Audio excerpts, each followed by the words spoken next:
Yo, yo, yo. What is up? Good morning, good morning, good morning.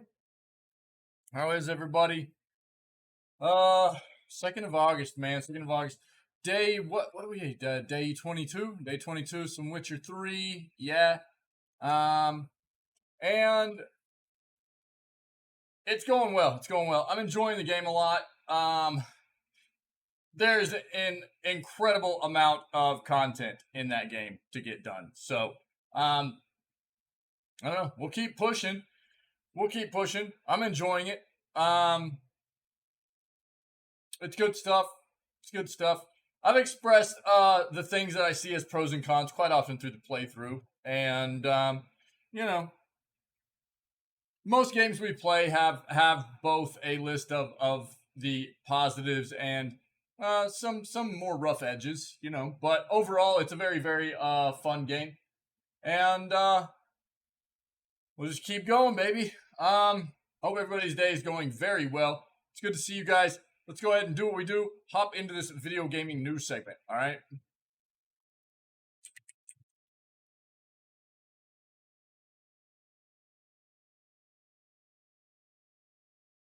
Let's go. Let's fix this camera. How about that? Perfect.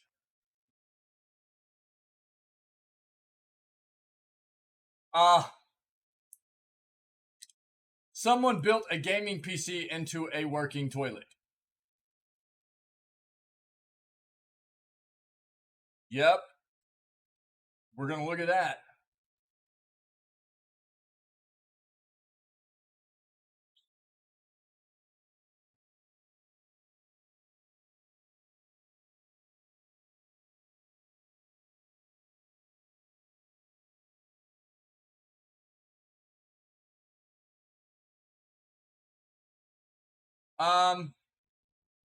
Looks like Logitech and Tencent are working on a handheld console. Look at this on the Verge's site. I like the Verge.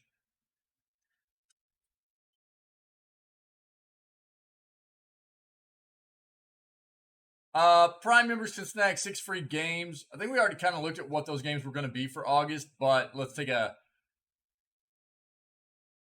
another look and make sure we know what everybody can grab if you've got Prime gaming subscription, okay?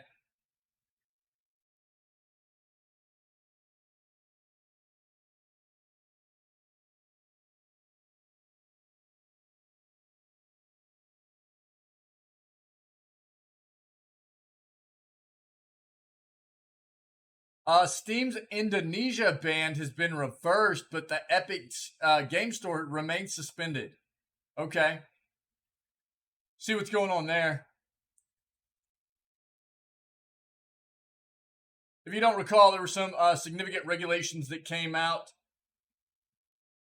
not just in gaming. It was within basically a lot of just industry in general, a lot of apps and stuff. Companies got shut down.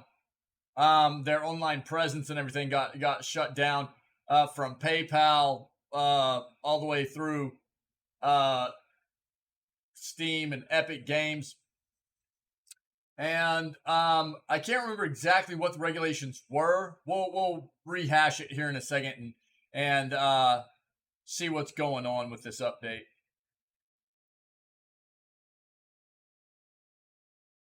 You can replace Stray's cat with Spyro.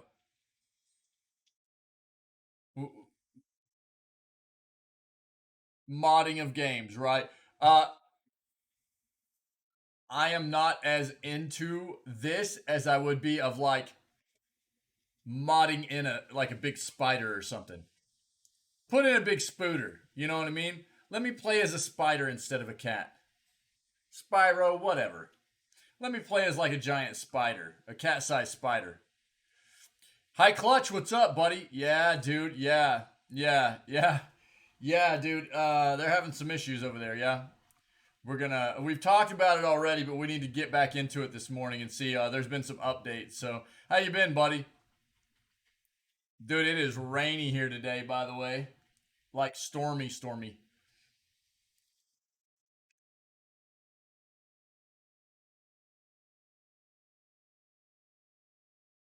Raining there too. Yeah, yeah. It's good to see you, buddy.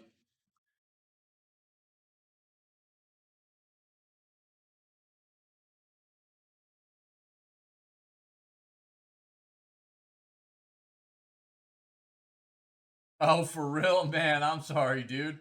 I'm sorry. See, I I don't mind the rain as much if it's not like a real cold rain. Like if I have to be out in the rain, it's like whatever, you know. If it's like a not a cold rain, then I'm okay with it.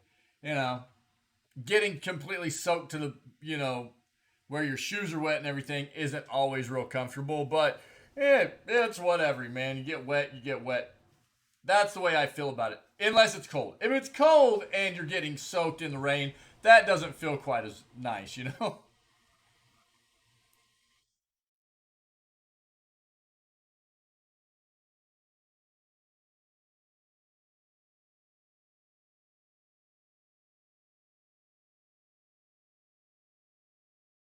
Yeah, dude. Yeah.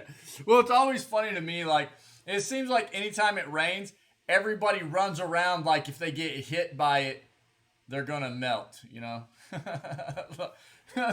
And for me, I'm just like, whatever. I'll just like kind of walk around. Just get. I mean, you're gonna get wet. I mean, unless you got like an umbrella or something, you know.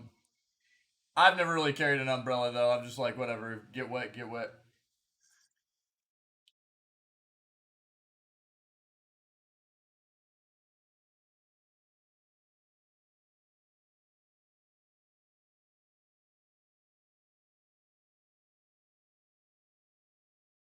10 new games coming to Switch. Let's see what's going on there.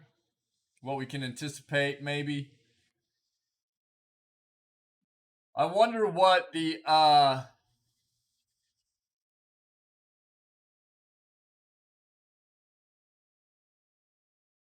critics are saying about Xenoblade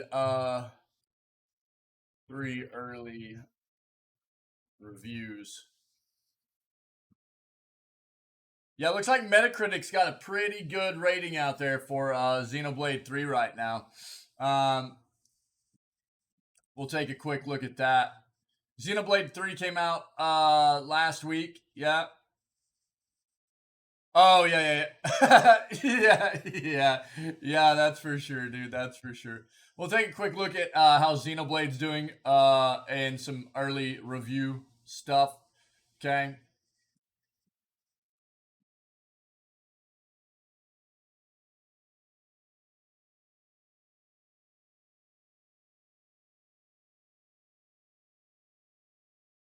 What? Winamp is back from the dead? That's wild. It's not necessarily gaming, but that's crazy.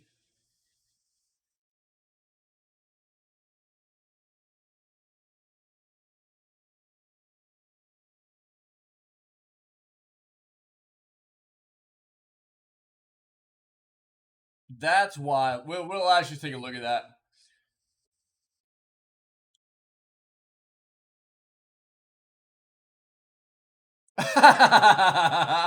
All right, buddy. Yeah, dude, you do that. Yeah, get comfy, man. Get comfy. Get a shower.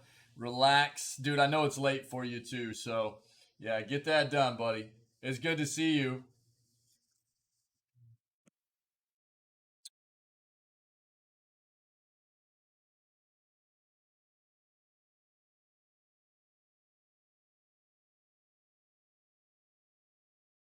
The Lost Wild, being created by Great Ape Games on UE Engine or Unreal Engine. That's what E stands for, engine. Uh, let's see what this is about. Let's go ahead and pivot. And that's wrong. Oh my gosh. There we go.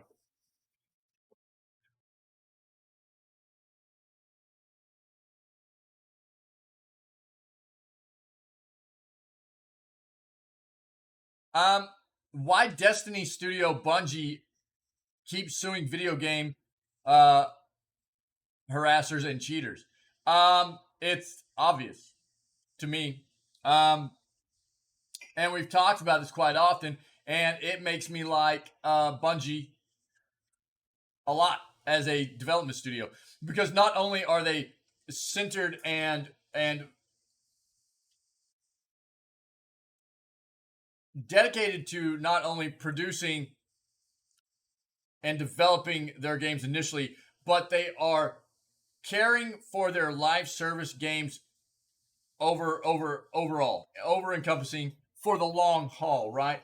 And they don't want harassment in their games. They don't want people cheating in their games, and they are going after those individuals. I think it's great. We've talked about it before. We'll take another look at it. Not only that, but Bungie has shown to be a very public, outspoken company when it comes to their values and kind of beliefs internally as an organization. And while maybe not everybody agrees with the fact of what their values and beliefs are as a corporation, that's fine. You have to respect the fact, I think, that at least you have a company here that shows that they are committed to having some internal structure around morals and ethics and values and beliefs that is potentially going to help them move forward and have a good management and business structure internally inside. Wick, what's up, man? As opposed to, which can potentially help them stay away from some of that toxic culture that we've seen plague so many other developers within the industry, right? I'm not saying it totally will, but it's at least something there that is a light in the darkness, I guess, a little bit, if you will. What's up, buddy? Yo, yo, yo, yo. Yo, it's stormy here today, man. It's stormy, dude.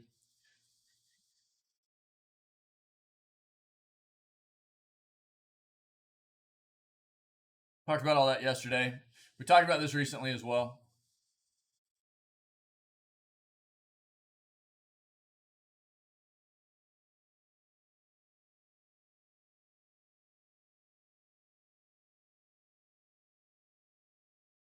I'm not going to dive into why do we like to play violent video games.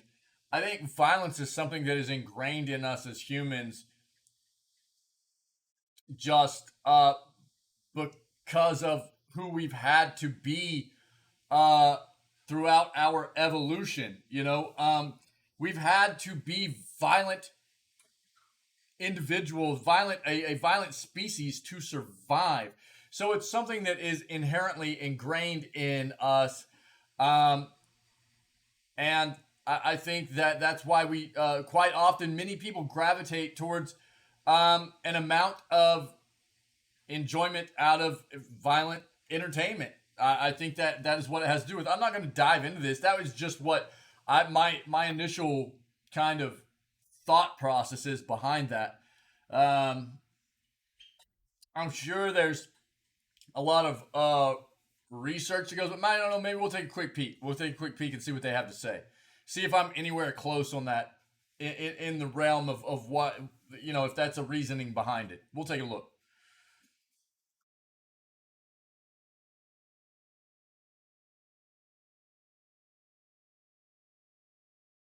We read about this. It's really cool. Look, the Analog Pocket is such a cool device, especially for individuals such as myself that are really, really, love vintage video games.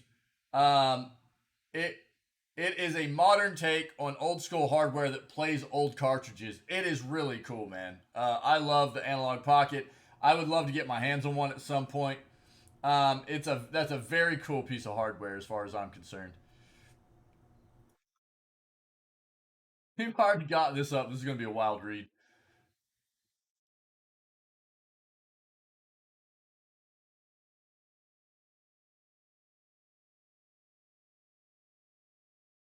We watched this a few days ago.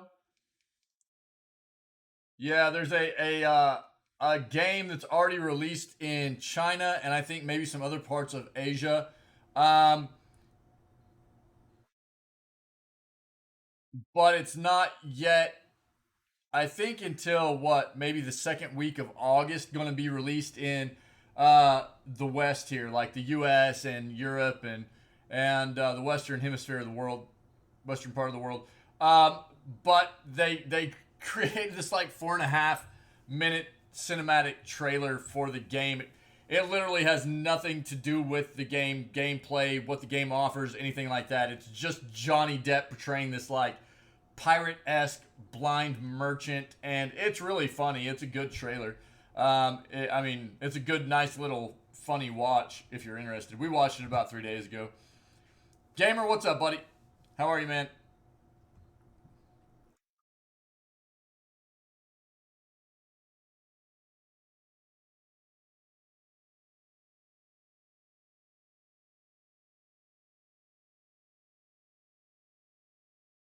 League of Legends fighting game reveals new fighter. Project L. Let's see here. Let's see what's up with that.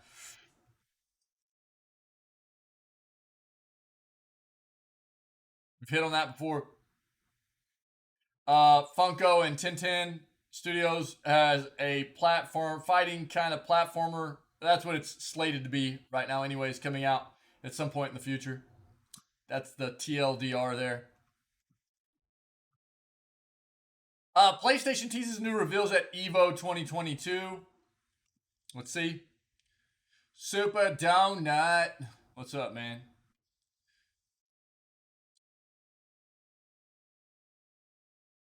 Did you work last night, dude?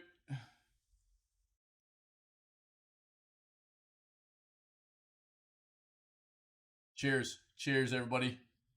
Did not. Solid, bro. Solid.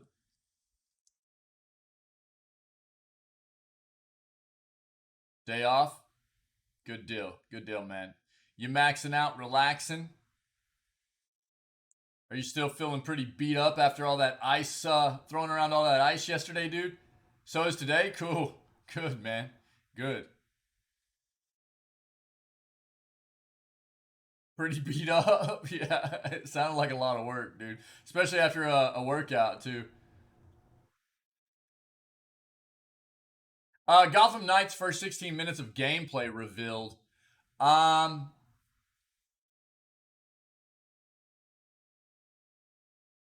let's take a look. Let's take a look. We've seen a lot of the combat gameplay from many of the characters that you're going to be able to play within the game. So let's take a look at some of the initial gameplay, the start out gameplay of the game as well. Mamzelle, what's up, my friend? How are you? We talked about this already. How's the shoulder, Mamzelle?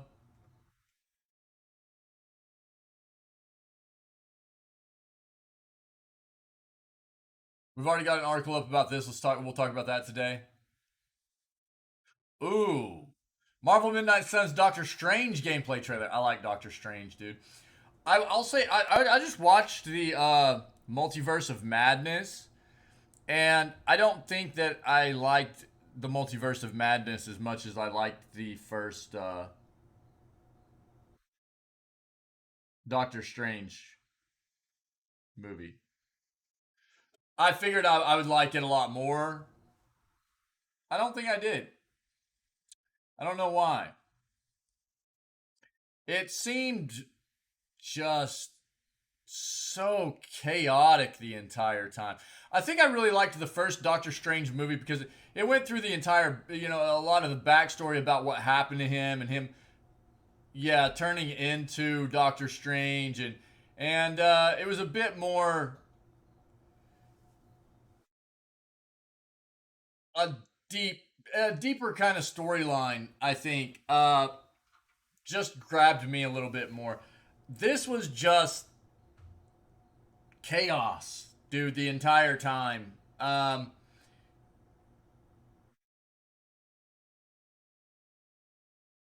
And I don't know. There's just something about it that didn't really grab me too well. It was okay. It was okay. I've watched worse movies. I've seen worse movies, but it just,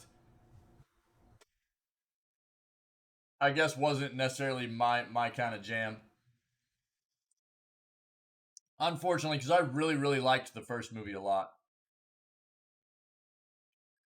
New Wolverine skin in Fortnite. Wick, if you're not using this, dude, you're wrong. All right, I'll pull it up. Let's stick with that for now, Wick. If you're not using that, you're wrong. Uh, The Lost Wild release date news and leaks. Here we go, guys. Publisher Annapurna Interactive announced its new horror survival game, The Lost Wild, in which you have to survive in a world full of realistic AI-controlled dinosaurs. Here are all the news, leaks, and details about The Lost Wild.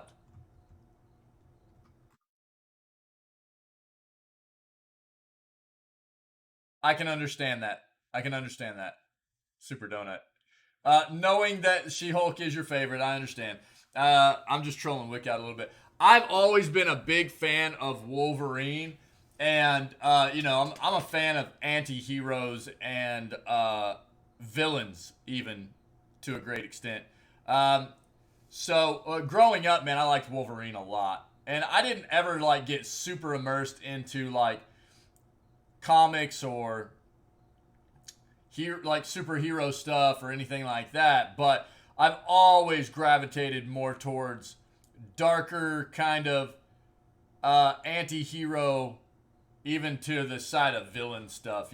That's just kind of always been my jam. I like Wolverine, and I'm really excited, man, for the Wolverine game that's being made. I hope they do a great job.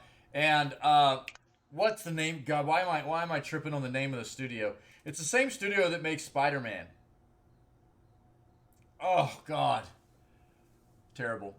They do such a good job with Spider-Man that I'm really, really hopeful that the Insomniac. Thank you, thank you, thank you, thank you. There you go.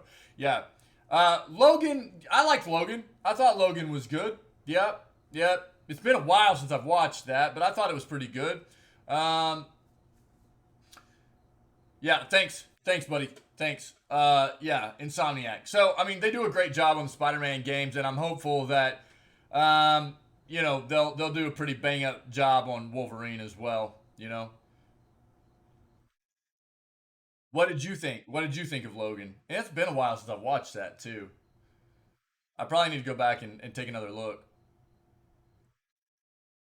Yeah. What I recall was being pretty impressed. Yeah. Yeah. It was I think one of the things that it was kind of nice about Logan was getting to see Logan drips. You're wild, dude. I think one of the things that was nice about the whole Logan thing was getting to see Wolverine be a bit vulnerable. You know what I mean? Because Wolverine has always just been so everything that we've ever seen, especially movie wise, has just been totally badass. Like heals automatically, throttles everything, and in Logan he was, you know, he was vulnerable. It was different. It was different, and it was a good take, as far as I'm concerned.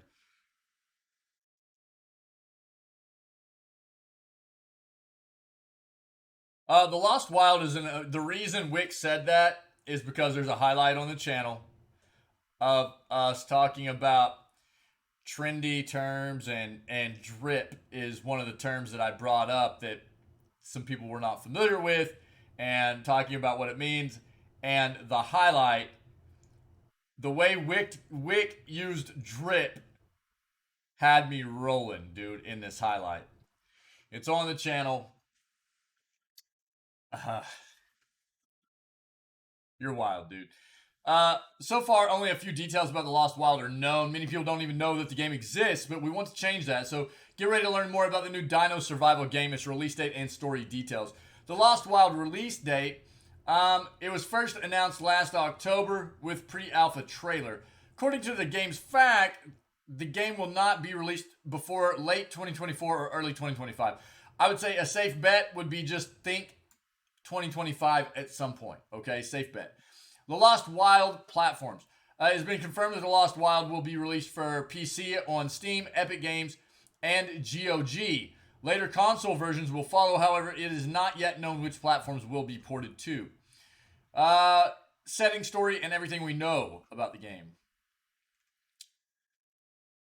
Lost Wild is a first-person survival horror game set in the world of dinosaurs. The video game is being created by a development studio called Great Ape Games. We know that studio based on Unreal Engine. I wonder if they're using UE5. I would assume so, since it's still so far out in development.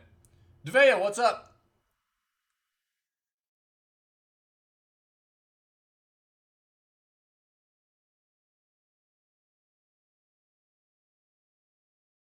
Okay, Devea.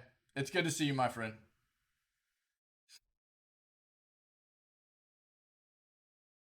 It's good to see you. Good to see you. Good morning.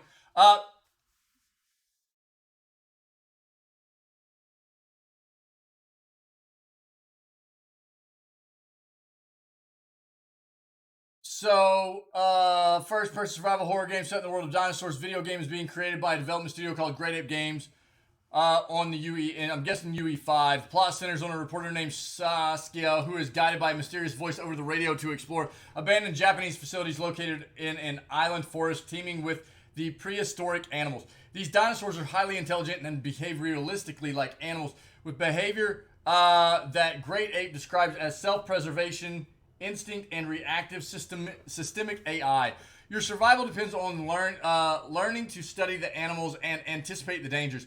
With the help of the mysterious voice, you'll make your way through the facilities, putting together the pieces of the story of how you ended up on the island. To do this, you need to explore the wilderness, stay alert, and dodge. If all else fails, run or try to intimidate the dinosaurs with non-lethal weapons, which can lead to an intense cat and mouse game. Players can camouflage themselves to avoid detection while exploring, create distractions, or fight off dinosaurs with items such as torches and makeshift weapons. Similar to Stray, there will be only be a solo campaign with a length of 6 to 10 hours. Okay. And important to bring up here, did they say... No, they didn't. They didn't. Did they? Yeah. Yep. It is same publisher as Stray as well. Annapurna Interactive is the same publisher as Stray. So, not developer, right? But same publisher. That's why we're starting to see because Stray has done so well, right? And so all these games that Annapurna is working on publishing is becoming a big deal because of how well Stray is doing, right?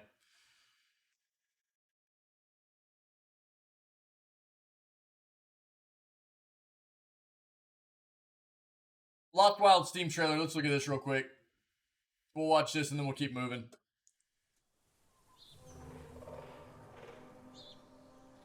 I think we might have seen this at one point not too long ago. Maybe?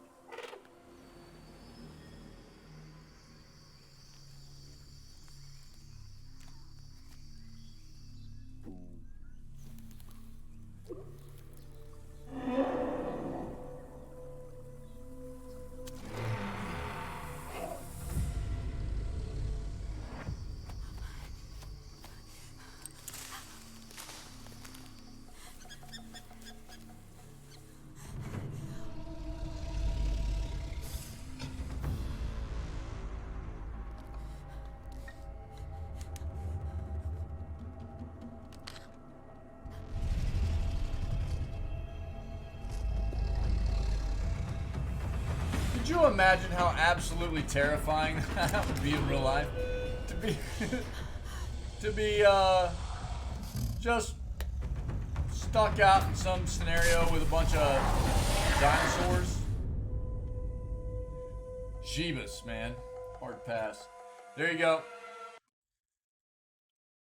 So I think we already know why. We've talked about this a lot, but I'm gonna read this. Why Bungie keeps suing video game harassers and cheaters. Destiny's creator Bungie's unusual spate of lawsuits against cheaters and harassers is part of a legal strategy to improve the community around its games. The studio's top lawyer tells Axios why it matters. Bungie is taking actions against behaviors often viewed as unavoidable wounds incurred by making or playing games. What they're saying, quote, we have seen historically that bad actors will often be tolerated because the people with the skills and power to remove them do not focus their efforts there. Bungie General Counsel Don McGowan tells Axios. To put it simply, we disagree. In our view, removing harassment and abuse from our community is not only the right thing to do, it is also good business. Catch up quick. The company has been suing a lot in the past year. Yep, in summer of 2021, they filed 5 lawsuits, 3 on the same day, one joined by Ubisoft, against the makers and sellers of programs that let people cheat in Destiny's multiplayer matches. Spring of this year, they sued a player who allegedly impersonated the company to trigger nearly 100 bogus YouTube copyright takedowns against popular fan-run accounts. And then this summer, we just read this report like a couple weeks ago. They sued a player they said repeatedly threatened one of their employees, mused publicly about burning the studio down, and sold game items in violation of the studio's copyright. They were also hacking players' accounts and selling the things they were taking off of those players' accounts online. Between the lines, Bungie isn't the first studio to sue perceived bad actors, though it might be the most aggressive. Many game companies may avoid filing suits because they don't think they can identify anonymous online perpetrators or don't think they can recover the costs of pursuing cheaters, harassers, and abusers, McGowan says. Bungie, founded 31 years ago, has been laying groundwork for this strategy since 2020, a year after it split from publisher Activision, and the year it hired McGowan, the former longtime top lawyer for the famously litigious Pokemon Company International. Under McGowan, Bungie initially targeted cheaters in a strategic push. This is an issue that impacts many studios across the industry, and it is critical to deal with it to maintain a healthy and happy community that wants to play your game. Harassers of Bungie's developers, a problem so chronic the studio recently said it was dialing back communications with fans, are in the crosshairs now too. Bungie workers do not deserve any of the mistreatment that is sometimes directed their way. They are doing a job, and as their lawyer, my team and I have set a set of skills that make it possible for us to defend them as well as the integrity of our players' experience. Soldier, what's up, buddy? How are you, man? Warning shots. Bungie has adopted an aggressive tone meant to ward off others. In its suit against the alleged impersonator who infuriated Destiny fans, the suit states, serious consequences await anyone else foolish enough to volunteer as a defendant by targeting Bungie's community for attack. A $13.5 million settlement against a cheating group sued last summer, and a $2 million one from a suit brought alongside Riot in early 2021, plus a contentious row with a cheat maker that disputes Bungie's argument their actions necessarily violated copyright, multiple requests for default judgments against defendants who are off the grid, and briefs to Bungie that read like whodunits as they explain how they've digitally identified some of their targets. Bottom line, we believe very strongly that most people do not want to be in communities where cheating and harassment is allowed to thrive. Bungie General Counsel Don McGowan tells Axios. It does absolutely create toxic, negative environments that many people are not fans of. Besides toxic individuals, right? Reluctantly getting ready for work. I'm sorry, buddy. It's good to see you, though. Tolerating bad actors chases away a lot of people who would like to enjoy our products. This is something that I am really, really happy to see an industry do. And what we've read right here in regards to the reasoning behind a lot of studios not pursuing these kinds of actions is correct. It has traditionally been hard to identify bad actors, right? But Bungie is kind of taking the necessary steps here to lead the charge, as it were, right? And as far as I'm concerned, dude, I hate cheating in games. Live service, multiplayer, competitive games, there is no room for cheating. That sucks. And it absolutely ruins the experience of the competitiveness in the game, right? There's no room for it as far as I'm concerned as a gamer. And I love seeing people get caught cheating and get banned out of the games and get banned off of like streaming platforms and stuff. I think it's amazing. There's a difference between playing maybe a single player title where you want to mess around with some cheat codes and play around with a game and or go into some different kinds of modes with that is different. Players, gamers have done that kind of thing forever. Developers used to put command line cheat codes in the games just to let people play around and have a bit of fun. You know what I mean? But there's a big difference in doing a single player campaign, kind of messing around just to have a little bit of fun with some stuff like that, as opposed to a live service competitive game where people are using hacks to get a significant advantage and ruining the entire experience for everybody else that plays the game. It's unacceptable. And Bungie is setting a precedence. They're showing people that moving forward, if you mess with us, we will wreck you. And what I think for a lot of companies in the past, what it was identifying these bad actors was one of it. And another was knowing that even if you identify them, more than likely the company is going to spend more money going after these individuals than they're ever going to recoup, right? Bungie sees their product and their gaming worlds as more important than the money they stand to potentially lose. Understand that. So a lot of these other companies don't see it that way. They're like, we'll just do the best we can to keep cheaters out, but we're not going to go above and beyond to try to make sure that cheaters and harassers and people like that, know that if they do that kind of thing, we're not going to actually do anything to go after them. Bungie, on the other hand, is like, we will spend whatever, we'll spend amounts of money. We're going to go after you. We're going to take you down. We're going to make examples out of people. That way, we're going to make examples out of people. We're going to make examples out of these whatever businesses that are trying to create hacks for people to exploit our games, our multiplayer games, things like that. That way, people know not to risk it in the future, right?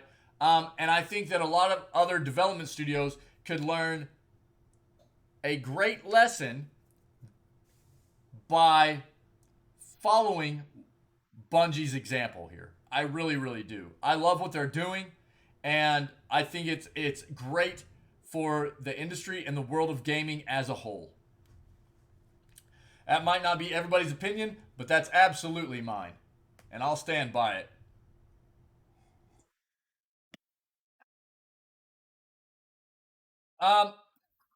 Okay.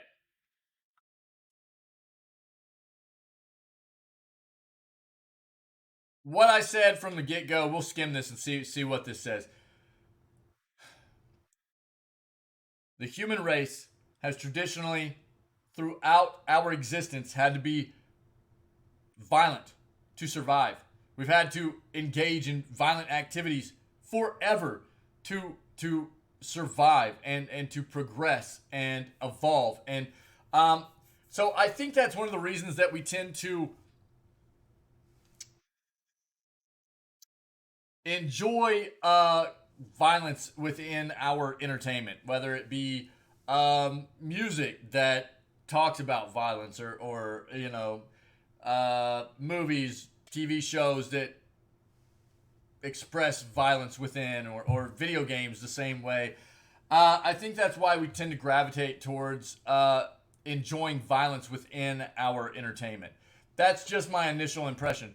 Or thought process behind it. I don't know. I have never dug into the research. I'm sure there's been a lot of research behind it. Researchers from UNSW Sydney help us understand why this genre is so popular. Video games aren't just a hobby for kids or teens. People of all ages and genders from all walks of life play them, and they're available in nearly every home, handbag, and pocket around the world. there's a genre of game that seems to be more popular than most, violent ones. While many criticize games like GTA, Call of Duty, and Fortnite for their graphic content, few studies have explored why these games are so popular. Biology and physiology researchers from UNSW Sydney have a theory that could help explain our fascination with violent video games. Drawing on evolutionary psychology and cognitive evaluation theory, a theory explaining the effect of intrinsic rewards on intrinsic motivation, among others, their recent paper published in Motivation Science suggests violent video games resonate with so many of us because they offer opportunities to fulfill our psychological needs. The motivations we have to play violent video games stem from our desire to become better as individuals, say Associate Professor Michael Kasimovich, one of the co-authors of the study from the School of Psychology, UNSW Science. They allow us to measure status, assess our abilities relative to others, and overcome our fears, simulating social hierarchy and regulating emotions. While it might be unusual to consider playing video games as meeting psychological needs, they do tap into our human desires. Autonomy, sense of control, social relatedness, feeling connected with others, and competency, capacity for success are all motivators behind behavior. Violent video games usually provide all of these, whether it's choosing a weapon upgrade, working together with other characters, or accomplishing goals or missions. Right? Violent video games lend themselves to our psychological needs because they're designed in a way that allows us to achieve a sense of control and accomplishment, and they help us figure out, where we sit in a social hierarchy based on our performance in them. According to the research, violent video games also allow players to experience dangerous situations, kinds we likely wouldn't face in real life. I mean, that's video games in general, right? That's why so many of us enjoy video games to a great extent, is because they allow us to immerse ourselves in a world other than what day-to-day life provides us, right? It's fantasy. It's different, yeah? As well as regulate our emotions. In fact, why we play violent video games could be similar to some of the reasons we play sports. At their core, they're a way to manage aggressive behavior and our innate drive for competition in a socially acceptable manner. Violent video games help explore our fears, and death can help with the expression of emotions, particularly anger. Before, people might have gone outside to play with others. Now we have the means to do this through digital interactions. Unlike traditional sports, video games can be played and mastered by nearly anyone, regardless of physical capacity. It's not physical strength or athletic performance that lends itself to success in these games, but ability and skill level. Some people, however, are more likely to play than others, yeah. Important right here, and I was hoping it would hit on this, the effects of violent video games. The research suggests people who perceive themselves as lower in social status, or those who have unmet desires for dominance, exercise of influence, or control over others, are more likely to play violent video games. The less these needs are met in the real world, the more likely they are to seek them out in a digital one. So, Wick,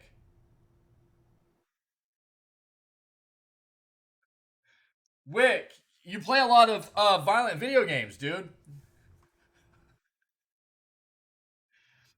So what this says is, what research is telling us, Wick, is that you might be a person who perceives yourself as lower in social status, or you have unmet desires for dominance, buddy.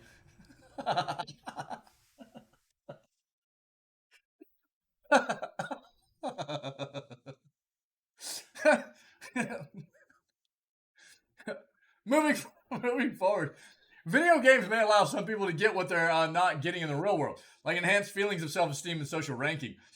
So people from low status groups can be more drawn to playing violent video games because of a desire to obtain higher status that they can perhaps achieve in the game. Violent video games, particularly online multiplayer ones, are designed to encourage improved performance through matchmaking tiers and leveling up. At the extremes, this is thought to encourage pathological gaming or video game addiction, where players continue despite adverse real-world consequences. You get instant feedback on the outcome of your performance, and there's a positive feedback loop that drives you to play more because you want to improve in the game and improve your standing against others. That can be problematic if it overtakes your life and decreases your capacity to self-care. That's gaming in general, though, right? That's gaming in general. And we think some individuals may be more prone to that than others. Look, that's gaming in general and anything in life, right? We've talked about that quite often in this community and in this channel. Anything in life that can overtake your life and decrease your capacity to self-care is bad and is basically turning into an addiction for you. And it doesn't mean it's substance abuse. It can be an addiction to anything, video gaming addiction. I mean, there's sexual addiction. There's all kinds of stuff, you know what I mean, in the world outside of substance abuse addiction. If you don't consume things in your life in moderation and have a great awareness of the things in your life that could potentially be overtaking, or you're consuming consuming too much of, they can potentially overtake your life and decrease your capacity to self-care. Whether the effects of psychological fulfillment through violent video games can carry over into daily life is another question, one that intersects the researchers. Their future research will also investigate the pro-social effects that violent video games may have on leadership and teamwork. We, quote, "We hope the research will help to broaden people's minds, perspectives, and understandings around video games because they are complex." Absolutely. They're not going away, and if anything, the landscape is only going to become more intense. That was actually a really good article. I'm glad we pulled this up. Wick's mad at me now and has left. Wick, did you leave?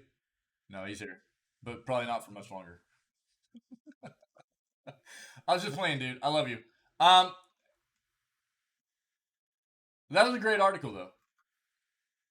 It was concise, to the point, and that was really good. I like that. Good stuff, man. Good stuff. All right, League of Legends fighting game reveals new fighter and more. As part of a new update on Riot Games Project L, the upcoming assist-based 2D fighting video game set in the world of League of Legends, it was revealed about Aloy is joining the playable roster of fighters. A lengthy explanation about how the Project L team goes about adding a new fighter, but perhaps most importantly, the latest update also confirmed that Project L will be a free-to-play video game. "One of our goals is to remove as many barriers as possible from you enjoying Project L," said Tom Cannon, Senior Director, Rando Emote Time. Oh, what a great emote, too. Looking for that pansexual pride emote. Let's go, guys. Rando Emote. Oh, dude, pizza time with a pineapple on it. Man, I wish I had some pineapple pizza right now. "We want you to be able to play no matter where you live, what your skill level is, or how much money you have to spend on a game. To that, I'm happy to confirm that Project L will be free to play." All right. Which means there will probably be some kind of cash shop, right?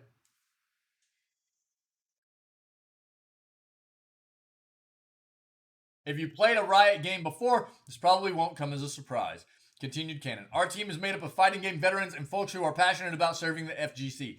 We operate with one approach. If we wouldn't like it, we won't do it. When it comes to monetization, we promise to be respectful of both your time and your wallet. Check out the full video update about Project L for yourself embedded below." In addition to Aloy, confirmed fighters for Project L include Echo, Jinx, Darius, Ahri, and Katarina. Given the large number of characters available in League of Legends proper and modern fighting video games in general, it seems unlikely that this will be the full initial roster. Even at their most basic fighting video games that often have initial rosters of 8 characters or more in order to allow for a diverse pool of possible picks for players. Yep. Let's take a quick look.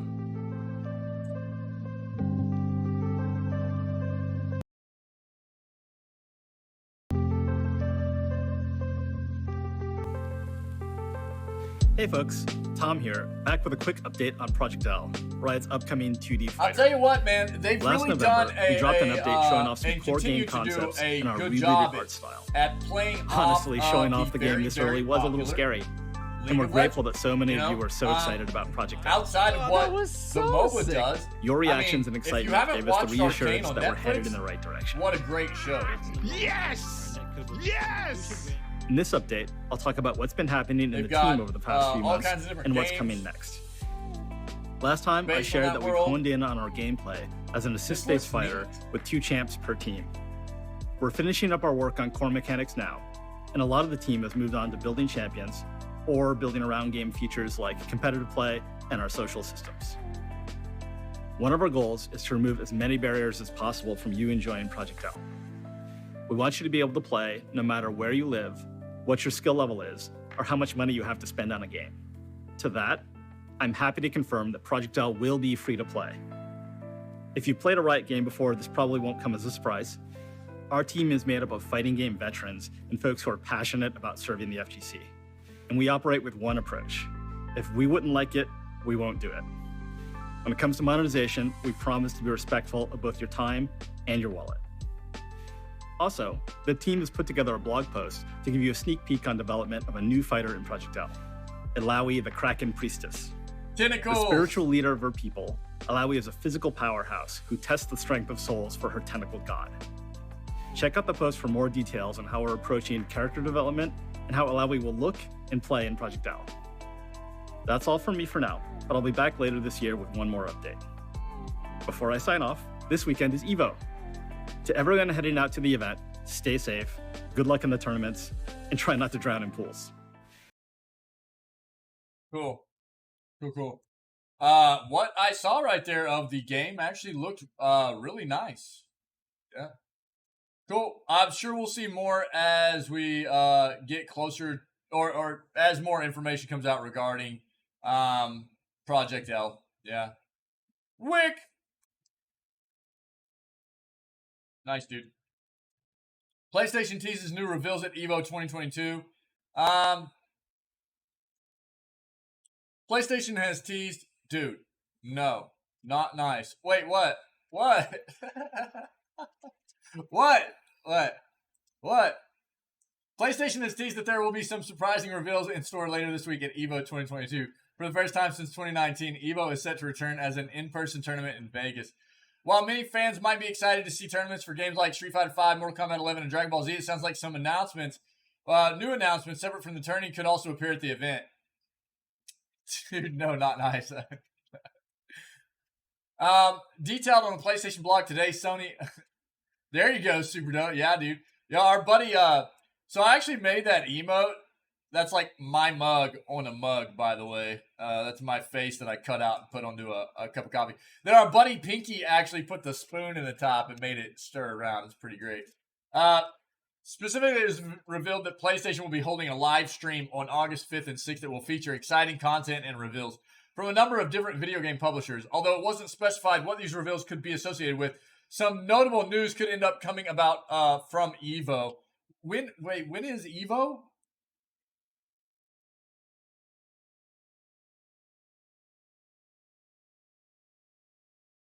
Yo, we might need to watch this.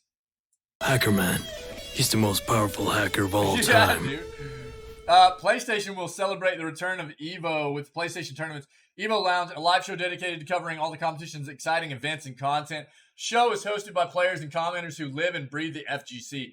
PlayStation said of this upcoming event, the EVO Lounge will feature top-shelf curated show coverage, bracket updates, interviews with players, and exciting content and reveals from developers and publishers, such as Arc System Works, Warner Brothers Games, Capcom, SNK, and Bandai Namco Entertainment, as well as the latest from the scene with pro players and casters. Can't believe it's all... Dude, I know. This year is just cruising by, dude. I'll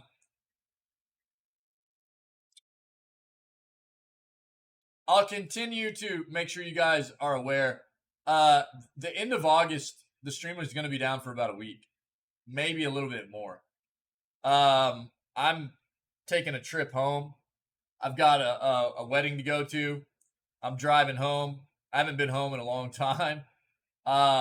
So I'll be taking an extended trip to spend time with my parents and my siblings. Unacceptable! I know. It's going to feel bad, dude, because I mean, since I started streaming, I haven't taken very much time off at all. And so I mean, I need to, though. I need to. If I'm going to be going back for a wedding anyways, I need to go ahead and spend some time. I haven't seen my family in quite a while, and I need to do that. If I'm going to be there, I might as well take the time to spend and see everybody. I don't get to go back very often, so I'll let everybody know what the exact schedule will be as we get closer. It'll be the end of August.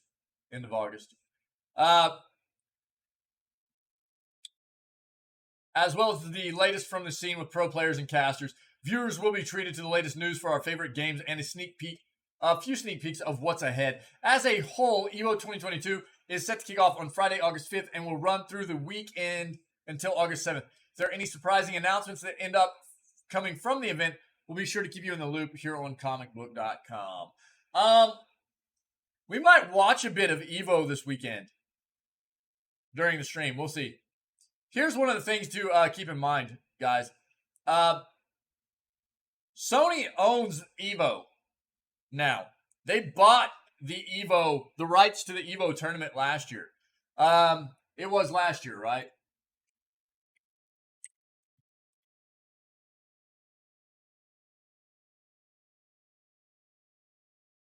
Yeah.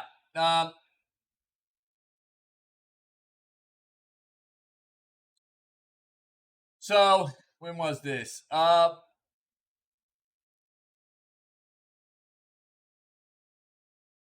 this was March of last year. March of last year, Sony bought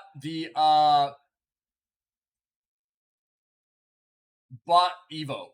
So one of the repercussions or results of this was that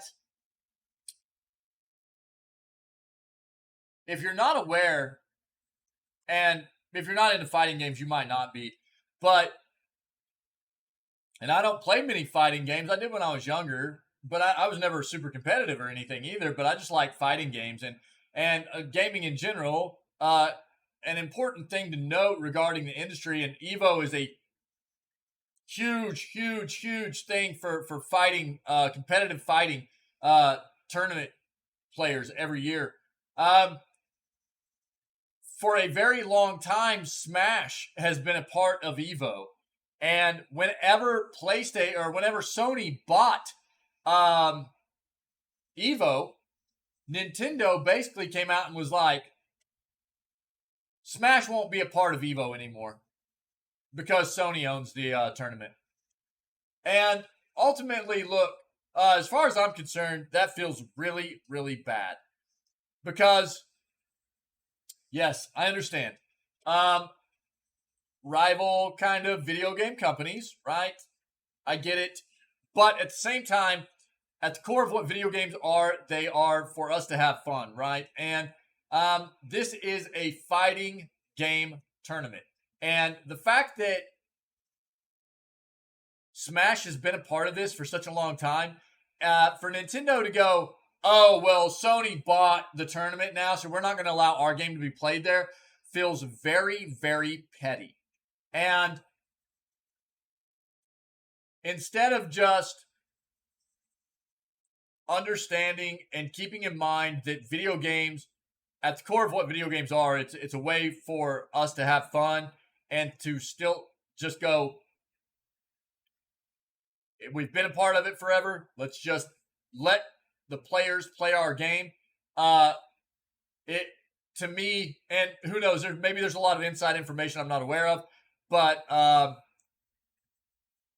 Hackerman best not mess with Bungie. I didn't even see that Super Donut. You gonna feel their wrath? Hey, dude, nobody can mess with Hackerman, so don't get it twisted.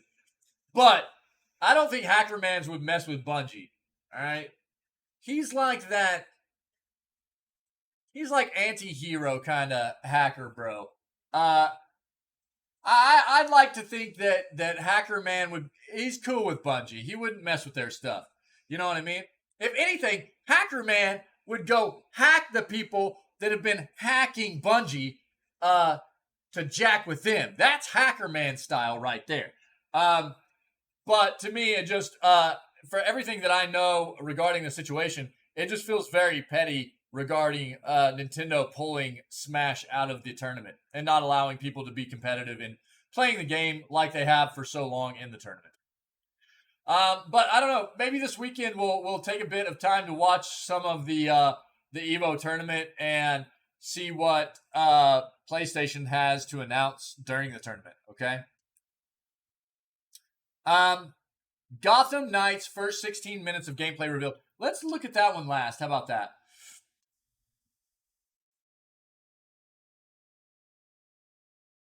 Marvel's Midnight Suns Doctor Strange gameplay trailer released Midnight Suns has been releasing character-specific trailers for a bit now, detailing the histories of the Marvel heroes that feature in it, as well as the specific gameplay of each. Like the recent one for SpiderMan, as expected, new heroes keep getting the spotlight from developer Firaxis Games and 2K, and the newest one just so happens to be Doctor Strange. These gameplay trailers are useful because combat in Marvel's Midnight Suns might be a bit unusual for anyone used to Marvel-branded action-adventure video games like Marvel Spider-Man. Instead of that, Marvel's Midnight Suns features turn-based combat where players use ability cards. Yeah, it looks pretty wild, with a randomized hand of cards to start things off. Doctor Strange specifically looks to be a support character that can bring certain spent ability cards back into the player's hand, in addition to buffing allies and more. Check out the full gameplay showcase for Doctor Strange and Marvel's Midnight Suns for yourself embedded below.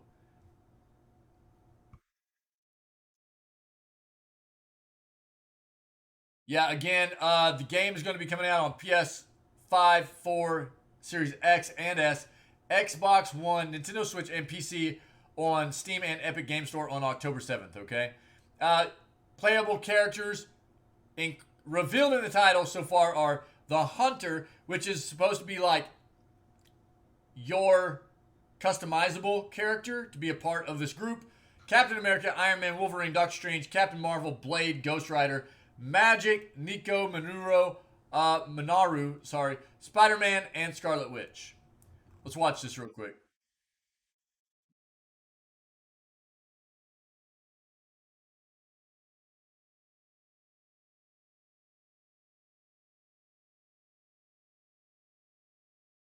Hey everybody, Christopher Rod here, and welcome back to our next installment of the Superhero Showcase, brought to you by the lovely people creating Marvel's Midnight Suns.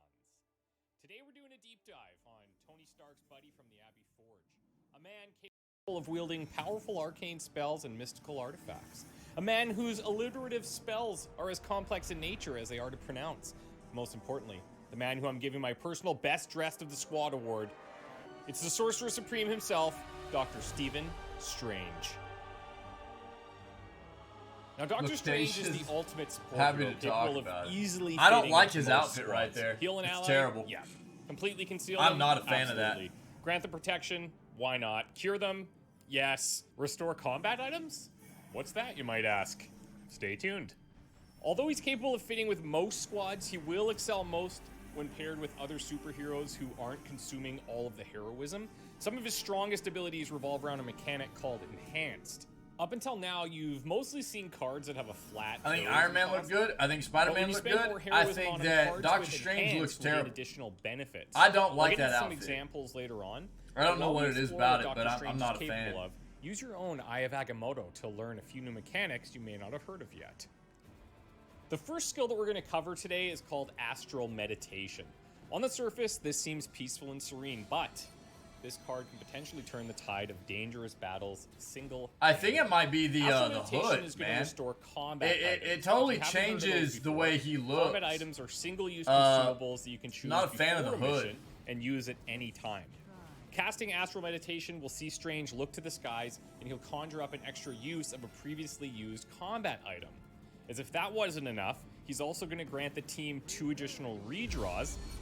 A couple people I can think of that might like that. And he's going to generate above average heroism too. If you upgrade this, you can restore additional combat items, and one of the late game mods can grant the ability to draw the last attack card that was played. Not a fan of that. Now, I don't know about you, but I've heard that Doctor Strange is a little bit of a thick cloak. But if you can break through that and build his friendship levels, you'll be well rewarded. His Greater Good passive ability can generate a ton of heroism that he thrives on so much. At level 1 of this passive, he'll have a 50% chance to gain 1 heroism per turn, but you get that to level 2, and you'll have a 50% chance of getting 2 heroism per turn. This is actually huge. Heroism is so important in this game, and for him to just be dropping heroism very regularly is pretty massive. You can make a solid argument that Greater Good is one of the best passives in the game, actually. Yikes. Yikers. It took all this for me to realize. But I'm thankful I did.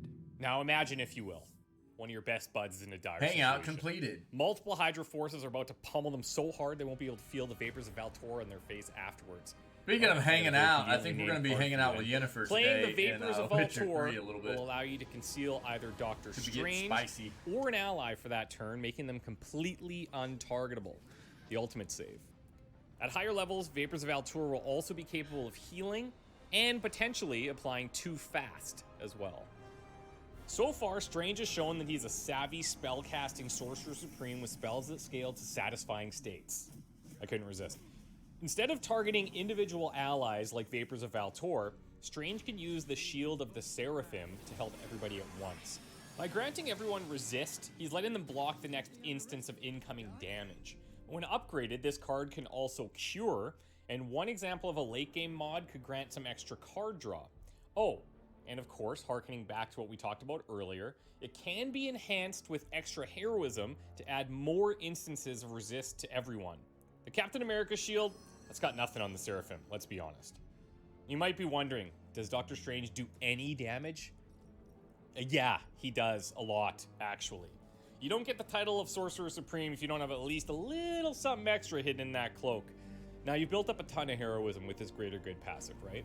And now Play you on expert mode, right? Summon in the Be seven like sons of pillars. the Play on Cinnabus. expert mode. You don't get to see the AoEs and Strange's stuff. Midnight Sun's heroic ability is an AoE targeted spell that deals doubt they have massive damage, and you can even enhance it with extra heroism. Investing in upgrades for it will lower the required heroism for enhancing, and can even allow you to redraw the card for some health recovery if you get lucky with Seven Sons of Cinnabons. So that brings us to the end of the de facto Doctor Strange deep dive. Remember, you're going to see a lot of him not only in combat, but also in the Abbey Forge as he handles research and artifact study.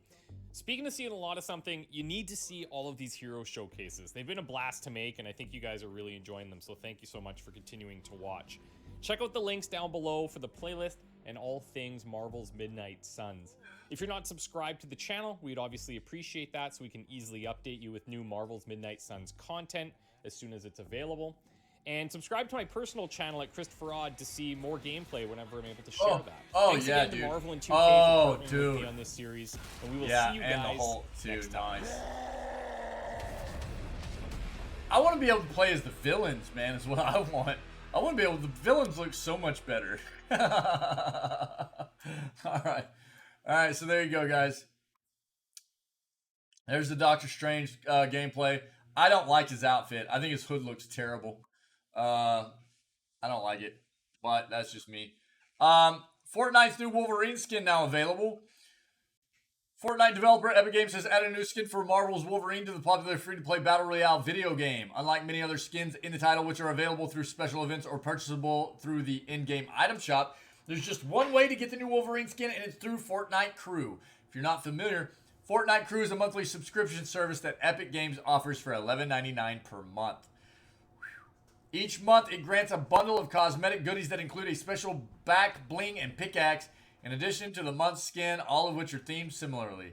For August, Fortnite Crew has the Wolverine Zero skin inspired by the Fortnite X Marvel Zero War comics, as well as the Muramasa Blade Back Bling and Muramasa Blade Pickaxe. There's also the best fight you ever had loading screen this month. Fortnite Crew also grants 1,000 V-Bucks per month and access to whatever the current Battle Pass happens to be. There you go. That's what it looks like. For only $12 a month. Alright. Epic Games notes why there might be a similar Wolverine-themed pickaxe available as part of the digital codes included with Fortnite X Fortnite times Marvel Zero War number 3. It's not actually the same pickaxe as the Muramasa Blade pickaxe included with Fortnite Crew's August crew pack. A lot. As noted above, Fortnite's Wolverine Zero skin is now available. Yep. Fortnite is itself more generally currently in the midst of Chapter 3 Season 3 vibing and is available on most major platforms in its latest form, save for the iOS version. Though there is a way to get around this with the Xbox Cloud Gaming. Yeah, man. So there you go. I don't know. If it's worth to you, I guess. If it's worth to you.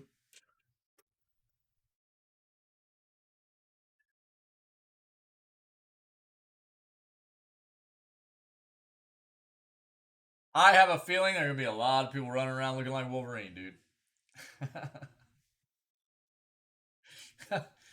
Yo, this isn't necessarily gaming news, but if you're an old school tech individual, then you probably know what Winamp is, and it is back from the dead after a long hiatus. The beloved MP3 player returns to whip the llama's ass.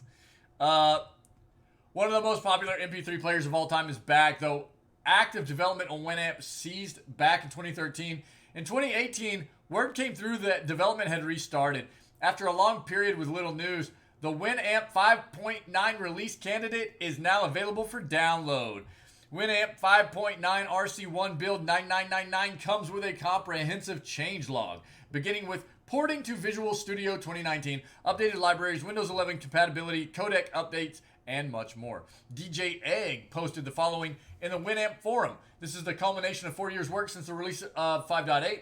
2 dev teams and a pandemic-induced hiatus period in between. To the end user, it might not seem like there's a whole heap of changes, but the largest and hardest part was actually migrating the entire project from Visual Studio 2008 to Visual Studio 2019, getting it all to build successfully. The groundwork has now been laid, and now we can concentrate more on features. Judging by that, it appears as though there is some work to be done. There are known issues, including problems with the milk drop visualization feature and older plugins. Some of these should be relatively simple fixes to older .dll files, drivers. Other bugs are sure to be revealed as users get to testing. Winamp holds a place in many PC users' hearts. Before the days of streaming services, the MP3 was king. It wasn't too hard to rip CDs and encode them to MP3. One of the things I loved was its support for lossless codecs, including APE and FLAC, which weren't widely supported back in the 2000s. Yeah, who can forget infamous Napster and all other similar pirating tools such as Kazaa, LimeWire, and eMule. It made acquiring MP3s ridiculously easy, and Winamp was arguably the best player out there. Loved its simple interface, playlist management, and particularly the visualizations. For so many years, I didn't feel the need to upgrade my media player, though eventually VLC and Media Player Classic took over my PC due to their superior video capabilities. I am, for one, very happy to see that Winamp is back in active development. Now, if you'll excuse me, I'm off to grab hold of this new version. I'm in the mood for some nostalgic llama ass whipping. That's funny, dude. They don't share that data? Well, nice try, dude. Yeah, nice try. I bet it's a lot. I bet there are a lot of people that buy into that. Yeah. And I mean, it's going to depend on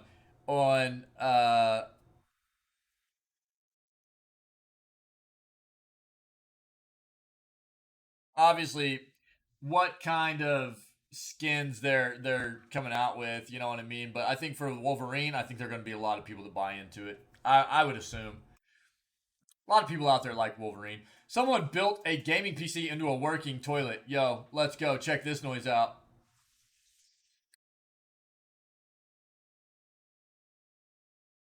We never need to leave the bathroom again, guys. Here we go. A YouTuber built a PC out of a working toilet, creating what might be the first toilet capable of both handling your waste and playing Counter-Strike Global Offensive. What a world we live in. As spotted by Eurogamer, YouTuber, basically homeless, cut a deal with the electronics store Micro Center to create a gaming PC inside of an actual toilet, complete with all the plumbing and water that entails. It's a wild thing, but not surprising. You see, for as long as we have had toilets in video games, many have tried to combine them. Even I have heard that sirens call and attempted to poop and game at the same time. Countless others do so while playing games on their phones. But basically, homeless didn't want to simply bring a Switch or phone or even a Steam Deck into the bathroom. Instead, he wanted to create a setup that would let him play 120 Hz FPS shooters with a mouse and keyboard while sitting on a toilet. And in his video documenting the entire process, I was shocked both by the end result and the lack of planning. The way this thing works is one half of the tank contains all the toilet bits and bobs along with the water. Then he built a water wall out of plexiglass and glue on the other side of the wall are all the computer parts.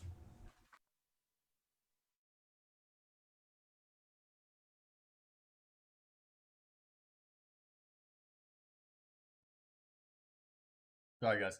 Uh, the idea was to keep them separate, letting you flush the working toilet while playing games also. Built into the lid is a fan to help keep the PC cool.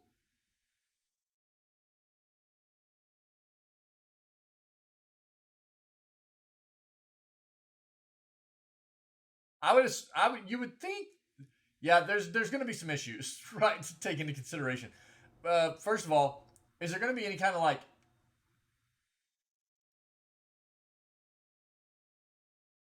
the potential for sweating within the other side of the plexiglass from the water uh, could create issues. Also, the coldness of the water should help keep things cool. And the fan on top of the lid, wouldn't that make it hard to take the lid on and off? Maybe? Depends on how it's incorporated, I guess. Probably won't surprise you to learn the first time he connected the toilet to the water supply, he has hacked together a water wall, failed, ended up having to use a whole can of Flex Seal inside the tank to protect the valuable PC electronics.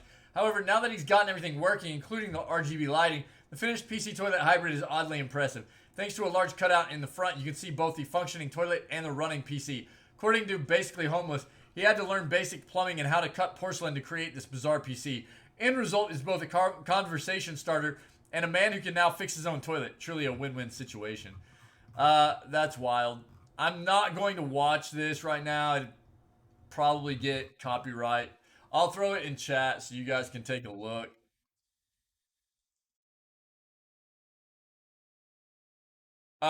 Wait, what? They built those aquarium PCs now, and those things, I swear, just no, they're not. No, they're not. No, they're not. You're talking about the PCs that you see in an aquarium?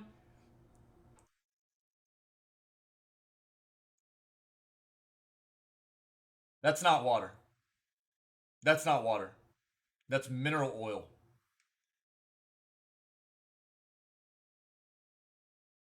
Mineral oil does not conduct electricity, so you're able to build PCs. Yeah, yeah, yeah, yeah, yeah, yeah. So you're able to. People have done it for quite a while now, and I think there was actually who was the company that was actually building like they were trying to market and manufacture actual mineral oil specifically for building computers like that. And while it's actually more beneficial for like cooling and stuff to an extent, especially if you're overclocking and everything, it's really more of a hassle than it is. It's really just for funsies, you know what I mean? So the thing that's really bad about it is like if you have anything fail, if you need to replace anything, you need to do any kind of work, it's a hot flipping mess. It looks awesome. It looks awesome. If you're not familiar with what we're talking about here, check it out.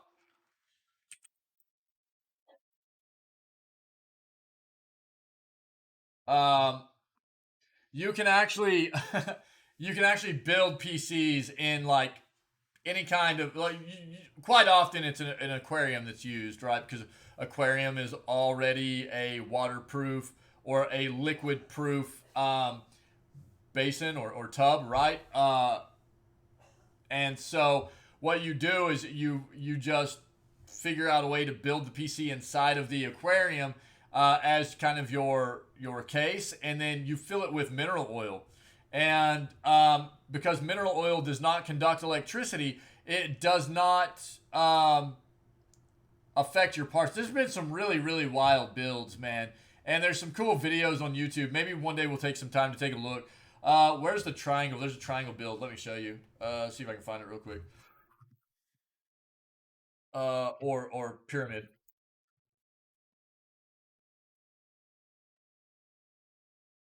Where's it at? Yeah, check this guy out. Check this out. Oh my see if I see like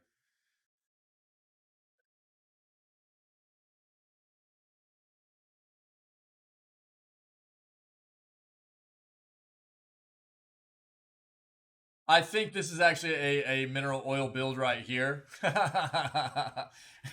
I think this is actually a mineral oil build right here. I can't remember for sure, but I've seen some other like pyramid cases that were in fact filled with mineral oil, and yeah, I mean it doesn't conduct electricity or anything. The thing that's really it's really neat. It's a really cool concept, and I think who was God, I can't remember the company right now that was actually developing like neon colored mineral oil and stuff to use specifically for building these kinds of PCs. But it's just such a pain in the butt if you ever need to do anything maintenance wise on the rig, on the system, you know. And yeah, I mean cooling wise it's very nice. Yeah. Because it's liquid. Everything's just submerged in liquid, so the cooling is fantastic.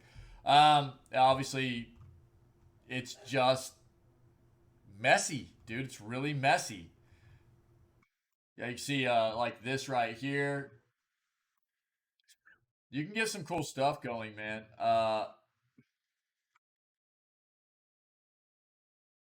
You see that? It's pretty wild. It's pretty wild. So I mean, if you're interested in just tinkering around or whatever, I mean, it's something that can be done. I would say do your research to a great extent before diving into submerging electrical components into any form of liquid, even if it's a non-conductive liquid. Yeah, but that it's absolutely they've been doing. You know, people have been doing it forever, and it's a cool concept, but it's a mess too. It's a mess. So, um, yeah, this is wild. That's wild. It's there. It's there in chat if you guys want to take a look at it. Logitech announces a dedicated cloud gaming handheld that supports Xbox cloud gaming and more. Um, let's see. So Logitech is working with Tencent on a mysterious handheld. Man, my throat. Logitech G is working with Tencent Games to launch a dedicated cloud gaming handheld later this year. The new hardware will be designed for cloud gaming services, offering a dedicated device with controls instead of the typical cases you attach to phones. Cloud gaming handheld will support Xbox Cloud Gaming and NVIDIA's GeForce Now service, and Logitech and Tencent are both working with Microsoft and NVIDIA on the hardware. Logitech and Tencent are simply teasing the device today. No mention of a release date, pricing, or even what the cloud gaming handheld looks like. Logitech will obviously be leaning on its experience building PC and console gaming accessories, while Tencent looks to be more of an operations partner. This is not it. The new cloud gaming handheld only has a dedicated website where you can sign up for updates, but Logitech is promising a launch later this year. So we should get more information in the coming months. Yeah, if it's launching later this year, and I mean, we're talking, there are only 5 months left for the rest of this year. So to not have any kind of, they're launching it, we haven't even seen anything yet. It's kind of wild. If you want to look more into that, see that site or whatever, here, I'll throw this in chat. I think we're going to see a large amount of companies and manufacturers in the gaming industry, hardware wise, be trying to get. We've already seen an amount of it, but especially more notable, reliable hardware developers and manufacturers be trying to create competitive handheld consoles. With how game-changing the Switch has been, and to see how well the Steam Deck is doing and how well developed it is, I think it has opened a lot of companies' eyes as to what handheld gaming can be in the current gen generation of the gaming industry. And so we're going to see a lot of people trying to pivot and create their own versions of handheld devices, I think. We'll see more as that comes to light. If it's releasing later this year, I'm surprised we haven't seen anything yet. That's the first time I've ever even heard of it yet. Amazon Prime getting sick? No, I don't think so. I don't think so. I feel a little congested, that's it. Just a little congested. Just choking. Yeah. Yeah, I feel fine. I feel a little bit stopped up, like allergy stuff. A little bit. Just allergy stuff, I think. Amazon Prime members can snag 6 free games right now. Yeah, we kind of already talked about this, but if you didn't catch this previously, you can get StarCraft Remastered, Recompile, Scourgebringer, Beast of Maravilla Island, Family Mysteries, Poisonous Promises, Zack McCracken, and the Alien Mindbenders. These are all titles you can get right now for free with Amazon Prime Gaming if you have Amazon Prime, okay? So, free games. Go grab them. Steam's Indonesia ban has been reversed, but the Epic Game Store remains suspended. Steam was temporarily blocked in Indonesia, but has now been reinstated along with several other online services. As first reported by Nico Partners Daniel Ahmad earlier today on August 2nd, Steam had unfortunately been banned in Indonesia by Cominfo. Wife's birthday is Saturday. Yo, you guys doing anything, dude? The Ministry of Communication and Information Technology. Turns out this was because Valve had actually failed to register with Cominfo prior to an imposed deadline, and we're now subject to being blocked for all Indonesian users. A custom keyboard? Oh, yeah? That's cool, dude. Like, what kind of custom keyboard?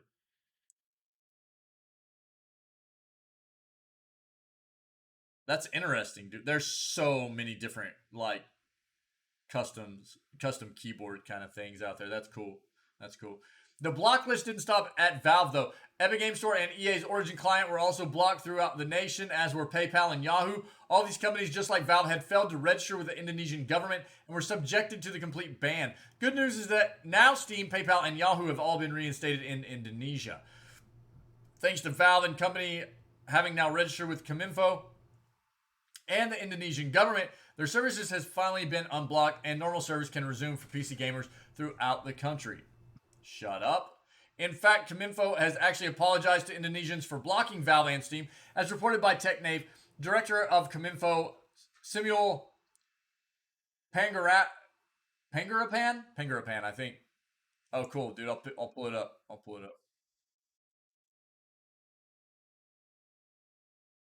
Oh, that's cool, dude. That's cool. Yo, shut up. Nice, dude. That's wild.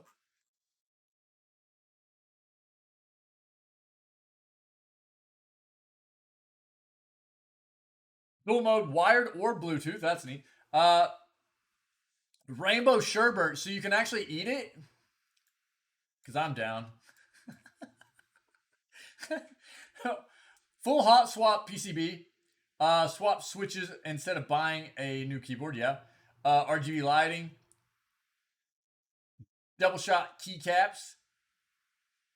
Speed switches.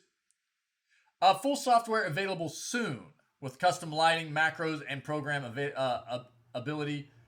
Keycap puller and switch puller. Cool, man.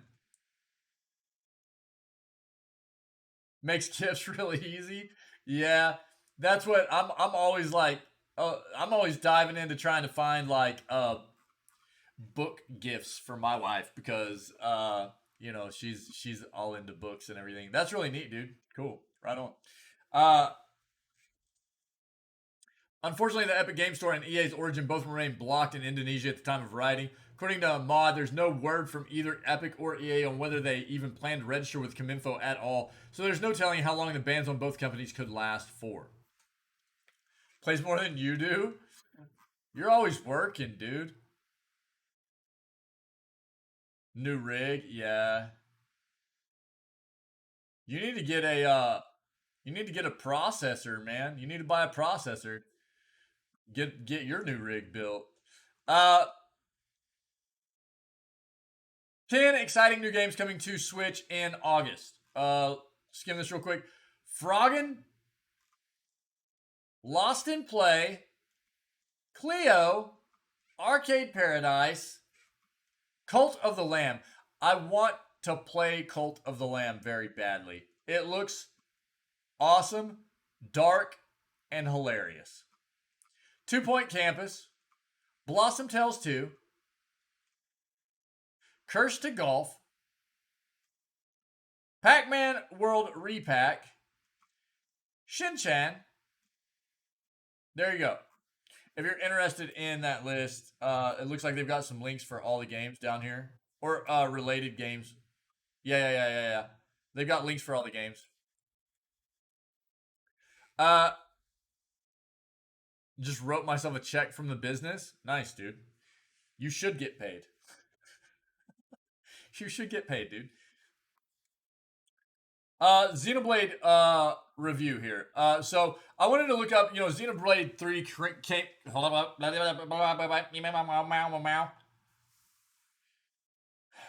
Xenoblade Chronicle 3 came out last week, and I wanted to look real quick at what the reviews were so far regarding the game.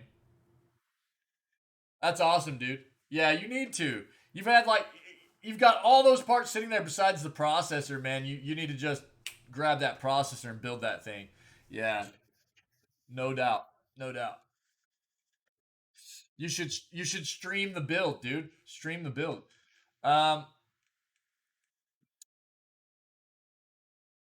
Looks like right now Metascore is at an 89. And user score at an 8.6.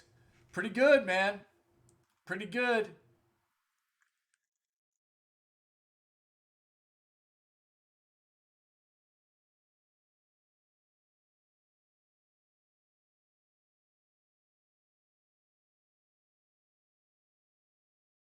I always have issue whenever things receive perfect scores, because I'm not a believer in anything being perfect. I'm not a believer in anything being perfect. I'm just not. So for a game to be rated as a perfect 10 or a 100, whatever the scale may be, that's just hard for me to accept that a game has no area at all where it could be any better. That's such a hard thing for me to accept.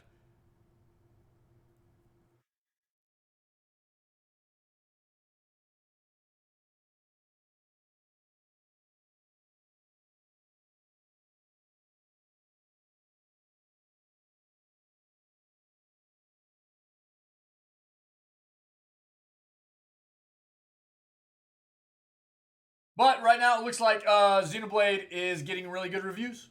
So if you're interested in playing, it looks like, and I'll let you do your own due diligence on maybe checking out some of the reviews. I think what's important to take into consideration here is, while Xenoblade is known to be a good series, right? It's kind of the same thing for me as a lot of other very popular games. There are a lot of fanboys and fangirls out there of this series that are going to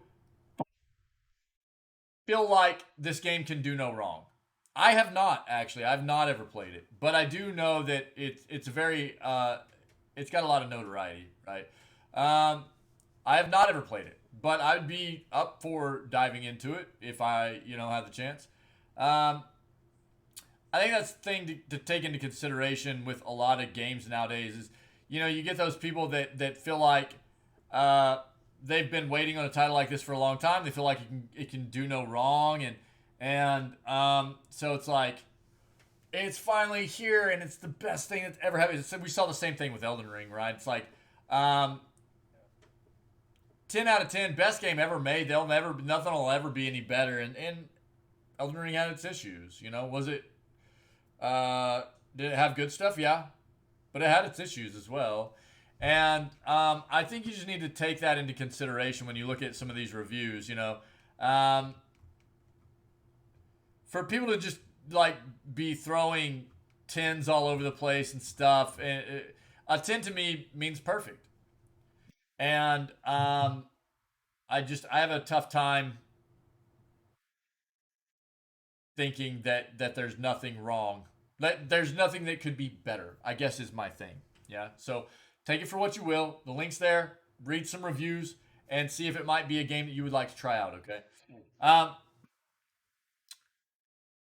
have not. Have you ever played it, Wick? Have you ever played any of the Xenoblade games? I know our buddy Katari is big about the Xenoblade stuff, and really, really enjoys them. Has great things to say about them. Yeah, I've never been able or I've never had the chance to dive into them. Yeah, I'm curious too. Well, a lot of people love them. I mean, they're highly rated games for a reason, I'm sure. You know, a lot of people really enjoy them, and they're supposed to be a lot of fun. So I would like to give them a shot at some point. Last article I have for the day. If you have anything else, let me know, and we'll address it before we move on to our gameplay, okay? Gotham Knights' first 16 minutes of gameplay revealed. So, WB Games Montreal is the developer behind Gotham Knights, and they've released a 16-minute trailer of gameplay from the upcoming DC-based video game. The new footage picks up after the initial prologue of Gotham Knights, which the developer is still keeping under wraps. Gives a good look at what the tutorial-style early sections of the gameplay are like, as players choose to play as Batgirl, Nightwing, Robin, or Red Hood. Notably, the premise of the game is that Batman has died, and the four aforementioned cohorts have to pick up the slack to keep Gotham safe. It would appear that the gameplay kicks off with the four of them trying to figure out exactly what Batman was investigating ahead of his death. It showcases traversal combat and the investigation mechanics in Gotham Knights. Batgirl is being played in the footage, but it appears any of the four can go through this same early mission, as you can check out the full 16 minutes of Gotham Knights gameplay, published by IGN, embedded below. We're not going to watch this right now during the 16-minute gameplay trailer. Just a bit too much for the news segment. I'm going to link it so you guys can watch it if you want. And I don't know, maybe we'll watch it at some point.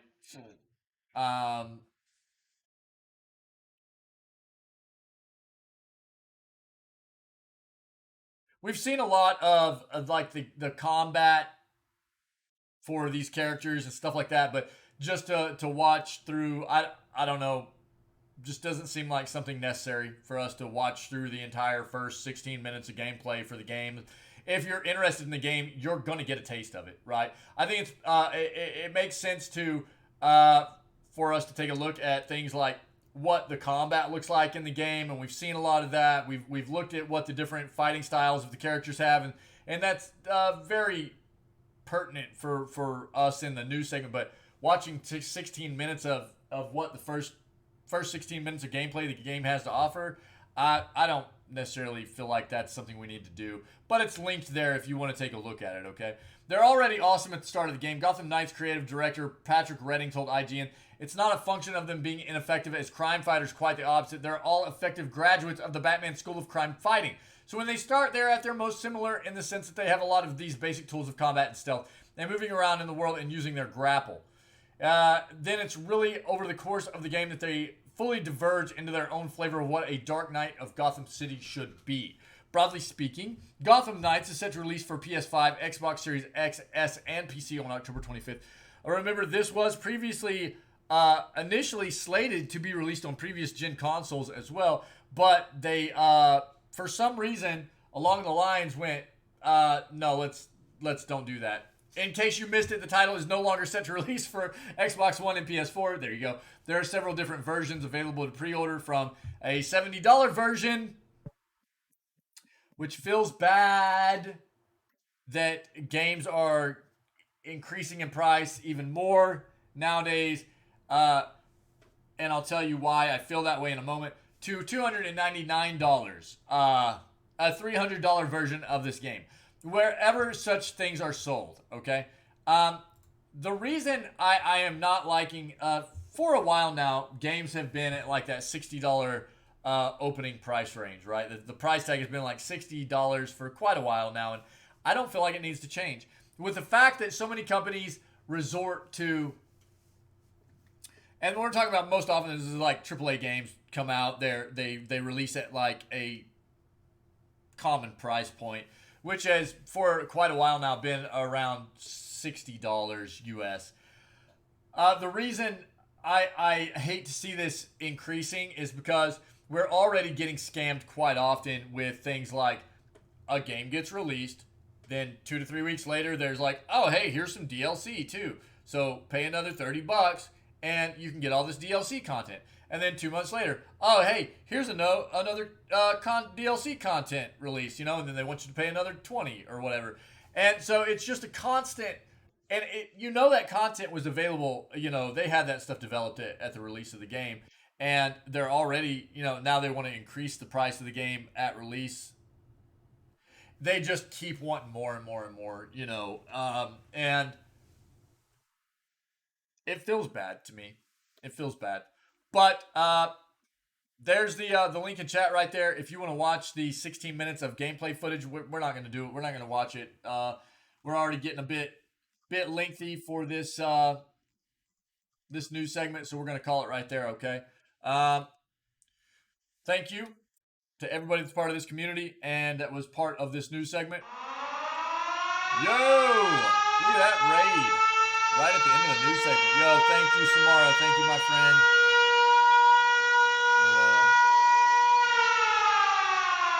Shout out our buddy Samara real quick. Samara_Egan_Chase is raiding Playing with some 2 Need viewers. for Speed Heat. Thank you very much, Samara. It's good to see you, my friend. Everybody, if you're not familiar with our buddy Samara, please go check out Samara's channel. Maybe throw a follow. Show some of that outsider love, okay? Thank you for being part of the news segment today, being part of this community always, and making this such an amazing place for myself and everybody else to be a part of, okay? If you're checking out this news segment as a VOD on YouTube, then, consider hitting that like and subscribe button if you're enjoying the content. And see what you can do about coming and hanging out with myself and all the other outsiders here in this community at 6 a.m. CST when we go live every single day and start all of our streams off with video gaming news, okay? Other than that, everybody just stay healthy, stay safe, be kind to one another, and we'll check everybody out tomorrow for August 3rd's edition of Video Gaming News. All right?